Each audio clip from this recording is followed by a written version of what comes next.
Hello friends, ഞാനിപ്പോൾ നിൽക്കുന്നത് Karunagappally railway സ്റ്റേഷനിലാണ്. ഞാനിപ്പോൾ ഒരു യാത്രയ്ക്കുള്ള ഒരുക്കത്തിലാണ്. പെട്ടെന്ന് തീരുമാനിച്ച ഒരു ഷോർട്ട് ട്രിപ്പാണിത്. 3 രാത്രി 4 പകലും മാത്രം. കുറേ കാലമായിട്ട് ഒരു യാത്ര പോകണം എന്ന് വിചാരിക്കുന്നതല്ലാതെ പോലും നടക്കാറില്ല. പ്ലാൻ ചെയ്ത് അവസാനം എവിടെ എത്താതെ പോകും. അപ്പോൾ ഇപ്രാവശ്യം പെട്ടെന്ന് തീരുമാനിച്ചതാണ്. ഒരു ഇൻ്റർനാഷണൽ യാത്രയാണ് പോണത്. ഇപ്പോൾ കരുനാഗപ്പള്ളി സ്റ്റേഷനിൽ നിന്ന് ഞാനിപ്പോൾ അങ്കമാലി റെയിൽവേ സ്റ്റേഷനിലേക്ക്, അവിടുന്ന് എയർപോർട്ടിൽ പോയി അവിടെ നിന്നാണ് കയറുന്നത്. ഇതെൻ്റെ ആദ്യത്തെ ഇൻ്റർനാഷണൽ യാത്രയാണ്. എൻ്റെ കൂടെ രജിത്ത് എന്ന് പറഞ്ഞിട്ട് ഒരു ചേട്ടനും കൂടി ഉണ്ട്. എൻ്റെ സുഹൃത്ത് രാഹുൽ, അവൻ തായ്ലാൻഡിലാണ് വർക്ക് ചെയ്യുന്നത്. അപ്പോൾ ഞാൻ പോകുന്നത് തായ്ലാൻഡിലോട്ടാണ്. രജിയേട്ടപ്പോൾ അവിടെ ഇറങ്ങി നിൽക്കുന്നുണ്ട്, അപ്പുറത്തെ പ്ലാറ്റ്ഫോമിലാണ്.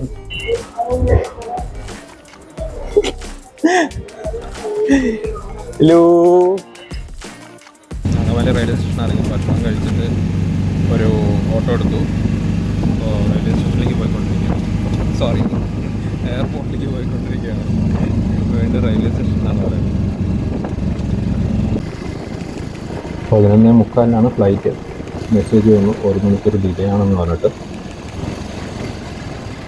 ചെക്കിനൊക്കെ കഴിഞ്ഞ് ഇപ്പം നമ്മൾ എയർപോർട്ടിൽ വെയിറ്റ് ചെയ്തിരിക്കുകയാണ്. എല്ലാം നേരത്തെ കഴിഞ്ഞു, പക്ഷേ ഫ്ലൈറ്റ് 1 hour ഡിലേ. 12:50 സമയം ഒരുപാടുള്ളത് കൊണ്ട് ഇവിടെ ഒരാൾ ഉറങ്ങി, നല്ല ഉറക്കമാണ്. ബോർഡിങ് സ്റ്റാർട്ടായി. 11:10 ബോർഡിങ് തുടങ്ങും. 11:50 ഫ്ലൈറ്റ് എടുക്കുന്നതാണ് പറഞ്ഞിട്ടുണ്ടായിരുന്നു. ഇപ്പോൾ 12:30 ഗ്ലാസ്സിലൊക്കെ പൊടിയാണോ മഞ്ഞാണോ ഒന്നും അറിയില്ല. പൊടിയാണെന്നാണ് തോന്നുന്നത്.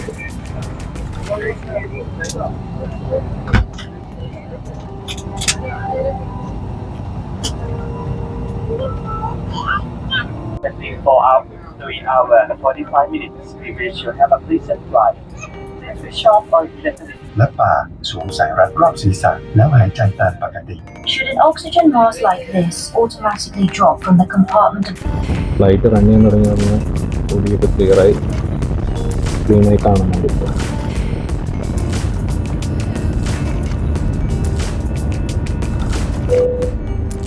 ഇപ്പോൾ വലിയ പദ്ധതികളൊന്നും മുൻകൂട്ടി പ്ലാൻ ചെയ്തിട്ടില്ല. തായ്ലാൻഡ് എത്തിയ ശേഷം അവിടെ നിന്ന് രാവിലെ നേരെ പട്ടായയിലോട്ടാണ് പോകുന്നത്. അതിന് കോന ഐലൻഡ് ആണ് ഫസ്റ്റ്. അത് കഴിഞ്ഞ് ബാക്കിയുള്ള കാര്യങ്ങൾ പിന്നീട് തീരുമാനിക്കാൻ വെച്ചിട്ടാണ് പോകുന്നത്.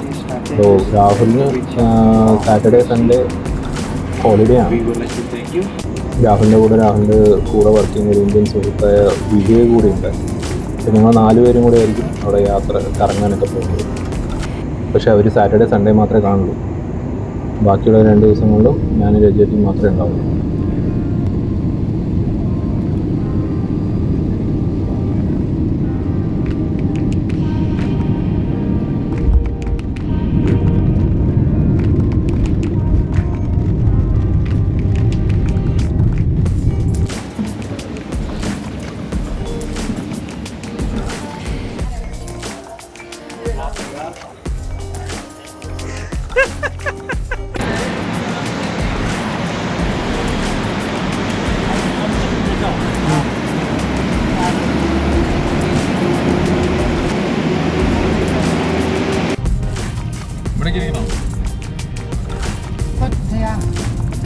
Where are you? Hotel? No hotel car. Drop us. Walking street. Walking? Yeah.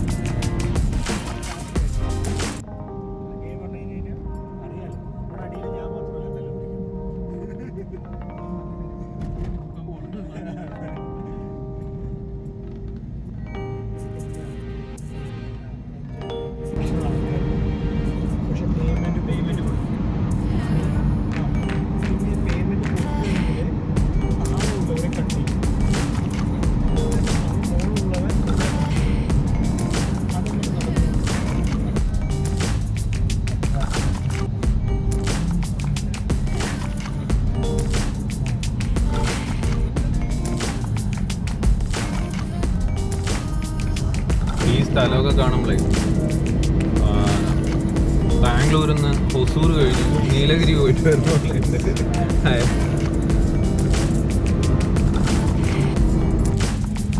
നമ്മളിപ്പോൾ പട്ടായ സിറ്റിയിലെത്തി.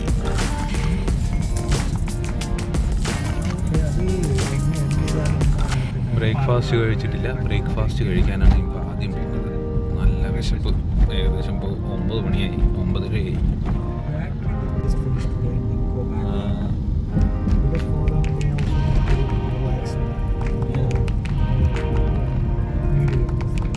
ഈ സിനിമ കണ്ട അവിടെയൊക്കെ പോകും.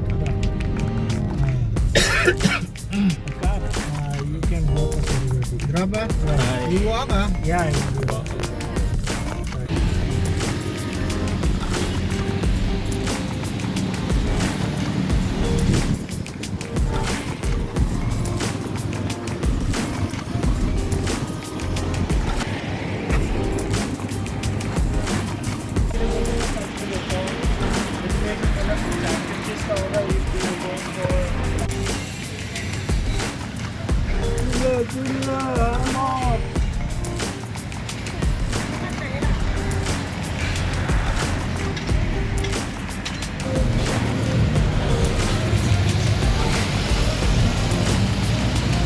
രാവിലെ നല്ല ഫിറ്റാണല്ലോ എല്ലാവരും.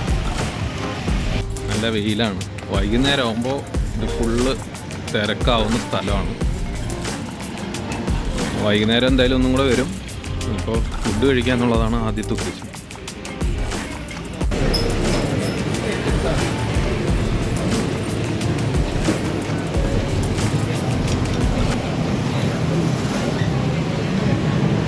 കോസ്റ്റ് എഫക്റ്റീവായിട്ട് ട്രാവൽ ചെയ്യണമെന്നുണ്ടെങ്കിൽ തായ്ലാൻഡ് തന്നെ ട്രൈ ചെയ്യാം.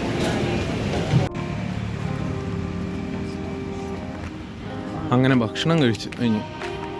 തായ് ഫുഡാണ് ട്രൈ ചെയ്തത്. ആദ്യമായിട്ടാണ് തായ് ഫുഡ് കഴിക്കുന്നത്. ഇഷ്ടമായി, കുഴപ്പമൊന്നുമില്ല. വലിയ പ്രശ്നമൊന്നും തോന്നിയില്ല. ചെറിയൊരു പുളിപ്പും ഉപ്പും ഉള്ള ഒരു ഭക്ഷണം. എരിവ് വേണമെങ്കിൽ ആഡ് ചെയ്യാം.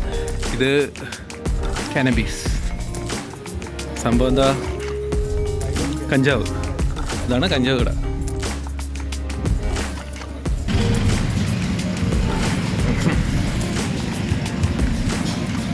പിന്നെ ഇത് ഇവിടുത്തെ ഒരു ട്രാൻസ്പോർട്ടേഷൻ വെഹിക്കിളാണ്. ഇതുപോലെ തന്നെ ഉപയോഗിക്കുന്ന ഒരു വണ്ടിയാണിത്. ബോൾട്ട് എന്ന് പറഞ്ഞാൽ അതിൽ കൂടെ നമുക്ക് വേണമെങ്കിൽ സ്കൂട്ടർ ടാക്സി ഉപയോഗിക്കാം. പിന്നെ വേറൊരു ഓട്ടോ പോലെ തന്നെ ഒരു വണ്ടിയുണ്ട്. പിന്നെ ടുക്ക് ഉണ്ട്. ടുക്ക് ഞാൻ വഴിയെ കാണിച്ചു തരാം. ഇപ്പോൾ ഞങ്ങൾ ബോട്ട് ജെട്ടിയിലേക്ക് പോയിക്കൊണ്ടിരിക്കുകയാണ്. അപ്പോൾ അവിടെ പോയിട്ട് കോന ഐലൻഡിലേക്കുള്ള ടിക്കറ്റ് എടുക്കാൻ വേണ്ടിയിട്ടുള്ള പോക്കാണ്. 11:30 ഒരു ബോട്ടുണ്ട്. സോ അത് പിടിക്കാനാണ് ഇപ്പോൾ പോകുന്നത്. നോക്കാം അവിടെ പോയിട്ട്. ഇതാണ് പട്ടായ ബീച്ച്. ഇപ്പം നല്ല വെയിലായതുകൊണ്ട് ആൾക്കാർ അധികമില്ല.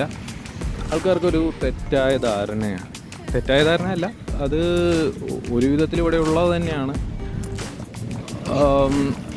സെക്ഷൽ ടൂറിസം എന്ന് പറയുന്ന ഒരു ടൂറിസം ഇവിടെ നല്ല രീതിയിൽ നടക്കുന്നത് കൊണ്ട് തന്നെ ആൾക്കാർ തായ്ലാൻഡ് എന്ന് പറഞ്ഞു കഴിഞ്ഞാൽ ഭയങ്കര മോശമായ ചിത്രീകരണമാണ്. അവിടെ ഇത് മാത്രമല്ല, നല്ല സ്ഥലങ്ങളും ലൊക്കേഷൻസ് ഒക്കെ ഉണ്ട്. ഇതാണ് ഫേമസ് വാക്കിംഗ് സ്ട്രീറ്റ് പട്ടായ. വൈകുന്നേരം ഫുള്ള് ലൈറ്റിംഗ് ആയിരിക്കും ഇവിടെ. നല്ല തിരക്കായിരിക്കും. ഇപ്പോൾ ഇത് റോഡ് ഓപ്പണാണ്. വൈകുന്നേരം ഇത് ഫുൾ ക്ലോസ് ചെയ്യും. നടക്കുന്നവർക്ക് മാത്രമേ ഇതിലൂടെ പ്രവേശനമുള്ളൂ. ചിലപ്പോൾ സ്കൂട്ടറുകളും പ്രവേശിക്കും, കാറുകളോ വണ്ടികളോ ഒന്നും പ്രവേശിക്കില്ല. ഫുള്ള് ജനം ഒഴുകും ഇതിലൂടെ. വൈകുന്നേരം കാണാം ഇവിടുത്തെ വ്യത്യാസം. ഇതാണോ ടിക്കറ്റ് എൻട്രി പോയിന്റ് ജെട്ടി എടുക്കാനുള്ളത്?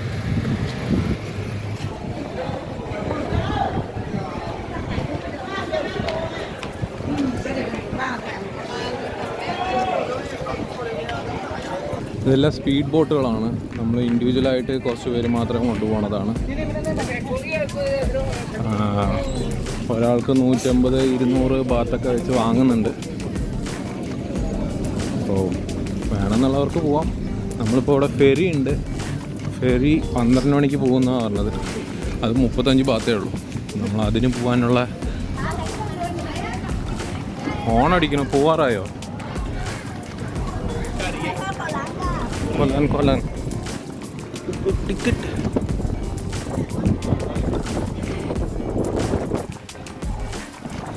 അപ്പോഴേക്കും എടുക്കാറായി. അങ്കൂരമൊക്കെ എടുത്തു.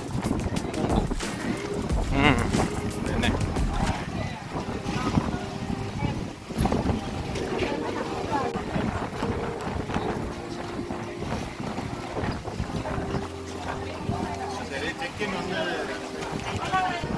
ആക്ച്വലി ഇത് 12 മണിക്ക് എടുക്കുന്നതാണ് പറഞ്ഞത് ഫെറി. പക്ഷേ ഫെറി ഫുള്ളായ ഉടനെ ഫെറി എടുത്തു. 11:45 തന്നെ ഫെറി എടുത്തു. ഫെറി 30 ബാത്താണ്, ഏകദേശം 3/4 മണിക്കൂർ. അതായത് നമ്മൾ സ്പീഡ് ബോട്ട് എടുക്കുകയാണെങ്കിൽ 150 ബാത്ത്. അത് 15 മിനിറ്റിൽ കൊണ്ട് ഇവിടെ എത്തും.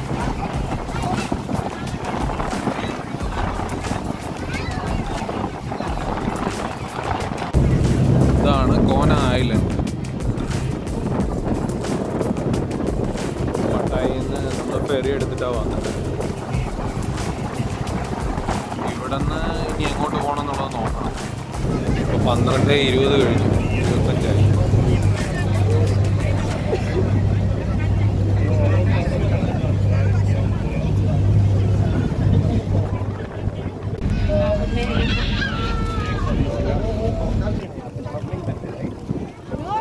എന്തായാലും സ്പീഡ് ബോട്ടുകളാണ് നോക്കി.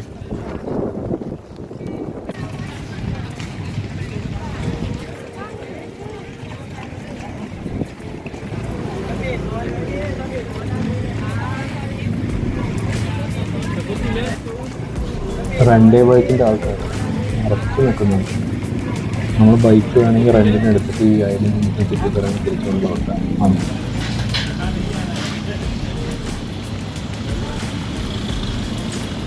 ഏതൊരു ടെമ്പിളാണല്ലോ.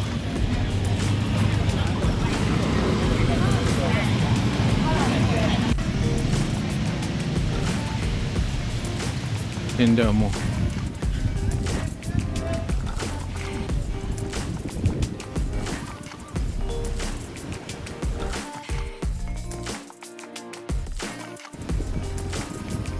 മോക്ക്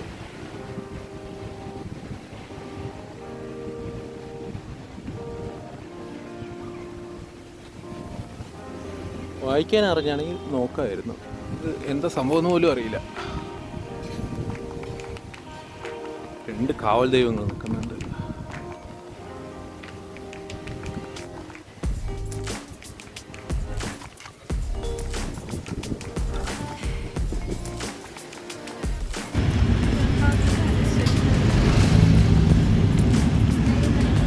ഇതിപ്പോൾ നമ്മളെങ്ങനെ പോണ? ആർക്കെങ്കിലും പേരറിയോ? ഏത് ബീച്ചിലോട്ടാ പോണെന്ന്?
ഏകദേശം 2 മണി 2:30 3 മണിയായി. ഞങ്ങളിപ്പോൾ ഭക്ഷണമൊക്കെ കഴിച്ച് കടലിലിറങ്ങി ഒന്ന് കുറച്ച് നേരം നീന്തി കുളിക്കുകയൊക്കെ ചെയ്ത് നമുക്ക് തിരിച്ചു പോവുകയാണ്.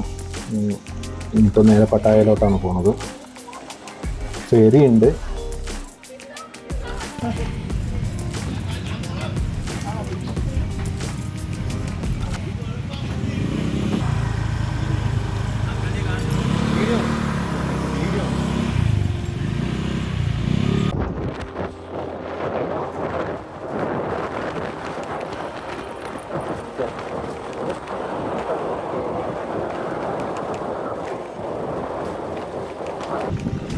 ഐലൻഡിൽ നിന്ന് പോവുകയാണ്. വീണ്ടും തിരിച്ച് സെയിം നമ്മുടെ പഴയ കോട്ടനെ ഇതിൽ കയറി പോകാൻ പോവാം. ഫുള്ളായെന്ന് തോന്നുന്നു ബോട്ട്.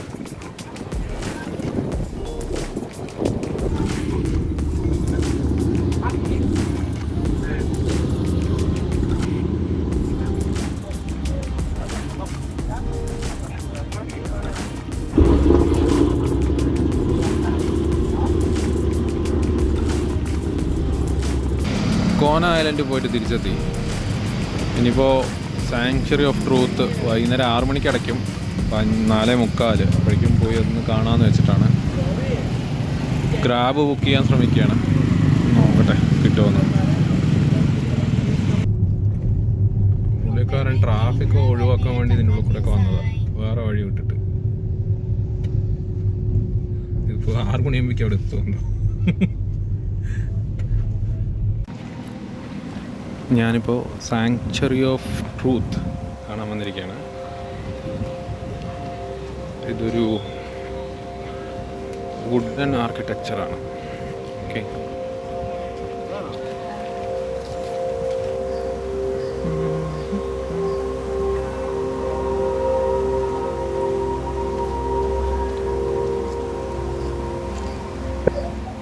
ഇതാണ് sanctuary of truth.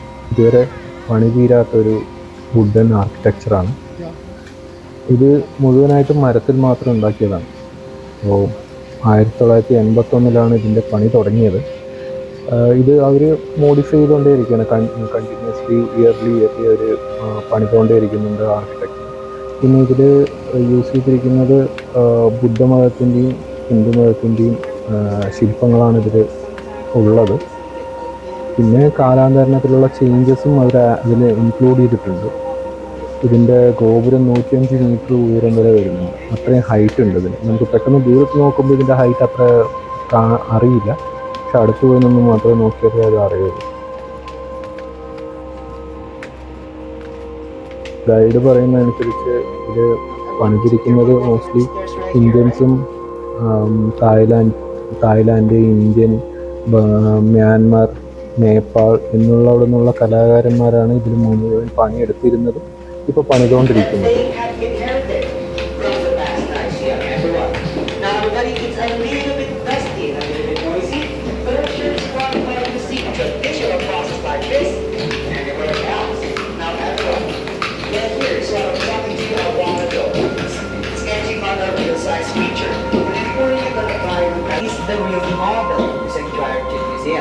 Now this was done using all the ancient knowledges that came from the past Lyceum, everyone.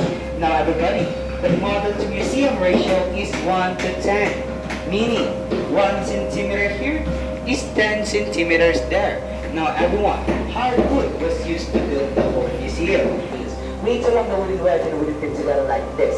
And we put it inside the circular hole, everyone. So that way, this would act as our nails. Now the excess part of the stick over here, it would be cut off so that it would remain untraceable, everyone.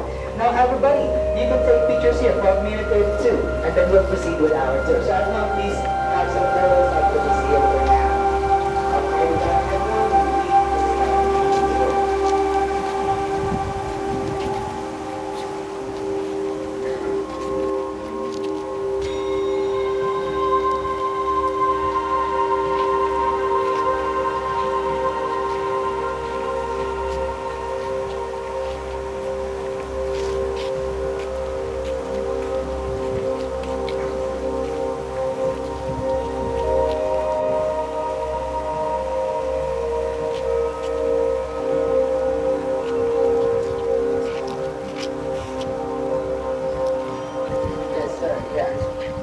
everything here is made out of wood, and we don't know if we have thrown the wood over there, it might fall on your head, and we don't want to cause unnecessary accidents, so please keep your helmets on while inside the museum. But while still outside, sir, you can still take off your helmet. While still outside, the helmets are only necessary for inside the museum. Yeah. So everyone, this one over here, we are now at a much more closer distance to this Sanctuary Kid Museum. Now in here, guys, we can see it's 3 main parts. The first part over here is the roof. Now it is an arranged stages of roof from highest to lowest. The second part over here is the bodybuilding. Now it is composed of doors, walls, vents, and then windows. For now, we only have to know that this entire fitness room was built in 1981, so approximately around 43 years old already. Now regarding to how many people like they what do you call this? They accepted for the job to do this one, that one, I do not know, sir. So this one, everybody, at this side here, we can see the Ramayana epics. Now in every society, guys, there is always goodness and evil. And that goodness always prevails over evil. Now the monkeys here, everyone, we call them Varnas, they belong to the good side. Now the giants here are called Asuras, they belong to the bad side, everyone. Now everyone, let's all see right here. Or also known as the Royal Falcon. Now everyone, this one is used to granting objects on people for special occasions. Now everyone, it has a carving of Purunakata jar here, which represents peace, wealth, love, compassion, and creativity. Now everyone, if you post upstairs, you'll definitely look like a royalty in your Instagram, Facebook, or any social media accounts. Here we have the 4 faces of Brahma, which represents the 4 states of mind, which is sympathetic joy, loving kindness, equanimity, and compassion. Now everyone, on the left side over here we have is the lift. Now the lift here is the only mechanical thing we have in the museum, but it's mostly made out of wood, guys. Now the lift here are only intended for people with disabilities and the elderly who can't afford to walk the stairways. Now everyone, regarding the stairways, let's all approach the stairways right here. Because everybody, the stairways over here are called here. That is all from the bottle of water inside our bags or our pockets. Everyone, let's have a seat up here.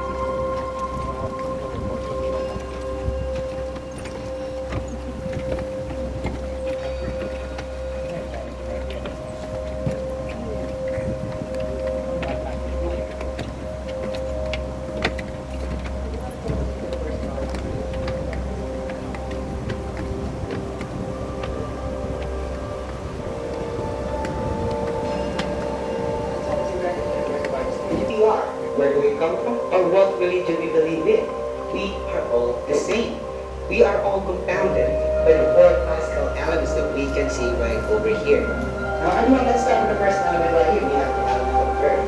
Now the element of earth over here, guys, it is a sculpture of animals, plants, and various habitat, which correlates to our body parts of flesh, bones, skin, and then tendons. Now the next element right here, we have the element of wind. Now the element of wind over here, it is a sculpture of moving plants and swaying the cloth, which represents getting hit by the wind.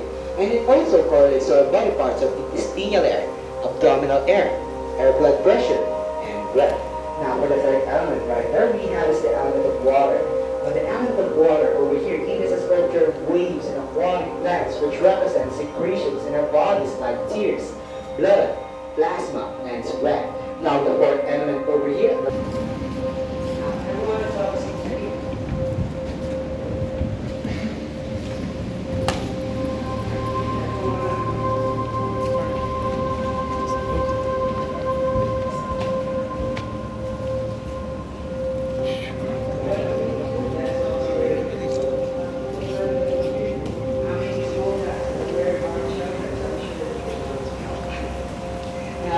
This one right here is the second part of our story. Here we're talking about the importance of nature to the human life, everyone. Because from the moment that we are born to the moment that we are passing on, nature has been with us. And without nature, we cannot survive. Now everybody, in this hall, we exhibit a sculpture of a woman and a man, which represents our parents that gave birth to us. Now everyone, at the ceilings right here, let's look at the ceilings right here. Now the ceiling here, guys, refers to as the universe. Now the beings over here, they are the higher beings. And below them, everybody are the angels. Now we can be at their toenails, their fingernails, or their hair. It's because we are just a speck of dust, which all depicts our unique personalities for the day that we are born. Because in here, guys, we have the perpetual calendar right over here, this board right here. Now you can use this one to know what day you are born. And then when you combine this standard right here, you can also know which star you belong to. Because each star here has different personalities. In Thailand, they believe in 7 constellations, and that is the 7th constellation over here. Now, everyone, don't worry. You can check this one out after the tour. Our tour only consists of 30 minutes all. Because the day starts at Sunday, sir. When we pass calendar, the day starts at Sunday. In which we can use to recite while paying homage to the Buddha's relics right over here. Now everyone, let us all proceed to the next of our destination right over here.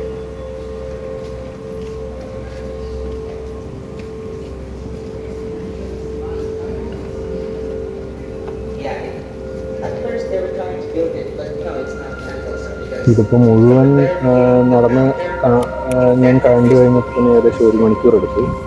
ഇനിയിപ്പോൾ അതിൽ കൂടുതൽ സമയം ഞാനിത് കാണിക്കാൻ നിൽക്കണമെങ്കിൽ ഇത് തന്നെ 1 മണിക്കൂറോളം ഒരുപാടുണ്ട് കാണാൻ. അപ്പോൾ ഇത് ഒരുപാട് നേരം കാണിക്കുന്നത് ബോറിംഗ് ആയിരിക്കും. 700 ബാത്താണ് ഇതിൻ്റെ എൻട്രി ഫീ. അപ്പോൾ 700 ബാത്ത് എന്ന് പറയുന്നത് ഏകദേശം നാട്ടിലെ 1700 രൂപയോളം വരുന്നുണ്ട്. അപ്പോൾ അതുകൊണ്ട് ഞാൻ മാത്രമേ അകത്ത് വന്നുള്ളൂ, ബാക്കിയുള്ളവരാരും വന്നില്ല. ബിക്കോസ് എന്താണെന്ന് വെച്ചാൽ ഞാനിതിൻ്റെ ഒരു വീഡിയോ എടുക്കണം എന്നുള്ളത് കൊണ്ട് ഞാൻ അകത്ത് കയറിയിരുന്നു. ബാക്കിയുള്ളവർ പുറത്ത് വെയിറ്റ് ചെയ്യണം എനിക്ക് വേണ്ടിയിട്ട്.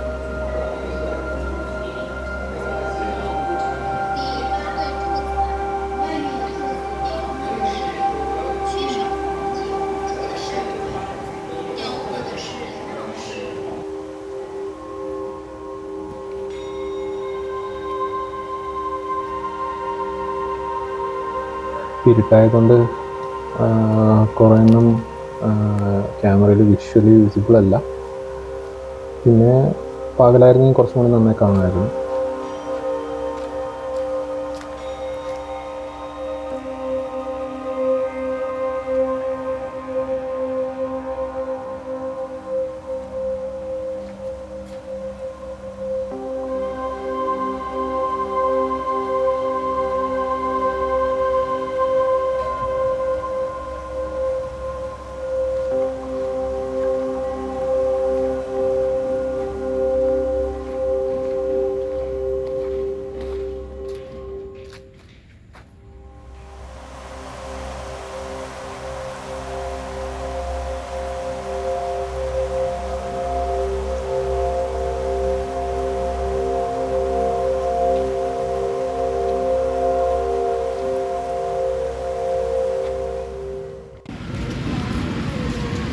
ഇപ്പോൾ ഞങ്ങൾ വീണ്ടും പട്ടായയിലെ വാക്കിംഗ് സ്ട്രീറ്റിലേക്ക് എത്തിക്കുന്നു. ഇപ്പോൾ നൈറ്റ് വ്യൂ പട്ടായ കാണാനായിട്ട് ഞങ്ങൾ വീണ്ടും പട്ടായയിലേക്ക് തിരിച്ചെത്തി.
തായ്ലാൻഡിൻ്റെ ക്യാപിറ്റൽ സിറ്റി ആയതുകൊണ്ട് തന്നെ ഇവിടെ കുറേയധികം കൂടുതൽ സെക്ടർ ടൂറിസത്തിന് പ്രൊമോഷൻസ് ഒരുപാട് നടക്കുന്നുണ്ട്. പിന്നെ ഔട്ട്സ്കേർട്സ് ആയിട്ടുള്ള സ്ഥലങ്ങളിൽ നല്ല നല്ല ലൊക്കേഷൻസിൽ ഫുക്കറ്റ്, ചാങ്മൈ അങ്ങനെയുള്ള സ്ഥലങ്ങളിലൊക്കെ നല്ല ബ്യൂട്ടിഫുൾ ആയിട്ടുള്ള ലൊക്കേഷൻസാണ്. പക്ഷേ അവിടേക്കൊക്കെ ട്രാവൽ ചെയ്യുമ്പോൾ കുറച്ച് ദിവസം എടുക്കും.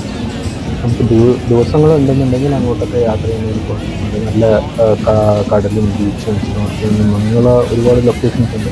ഈ ചാങ്മൈ എന്ന് പറയുന്ന സ്ഥലം നല്ല തണുപ്പുള്ള പ്രദേശമാണ്. അവിടെയൊക്കെ ഇങ്ങനത്തെ സെക്ഷൽ മാർക്കറ്റ്സോ അങ്ങനെയൊന്നും അവിടെ ഇല്ല.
ഇത് സാധനം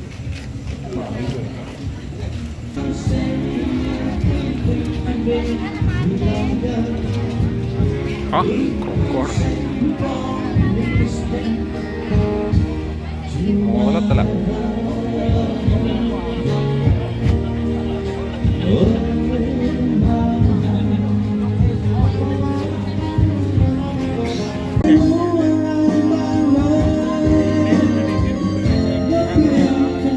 ആദ്യം പ്ലാൻ ചെയ്തത് ഈ നൈറ്റ് ഇവിടെ സ്റ്റേ ചെയ്തിട്ട് നാളെ പകല് ഉച്ചവരെ കുറച്ചെന്തെങ്കിലും കവറപ്പ് ചെയ്തിട്ട് തിരിച്ചു പോകാമെന്നായിരുന്നു. പക്ഷേ പ്ലാൻ മാറ്റി.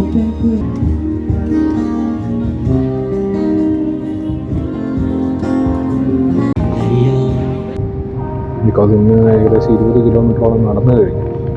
എല്ലാവരും നല്ല ടയേർഡാണ്. തിരിച്ച് ബാങ്കോക്ക് പോവാണ് രാഹുലിൻ്റെ റൂമിലോട്ട്.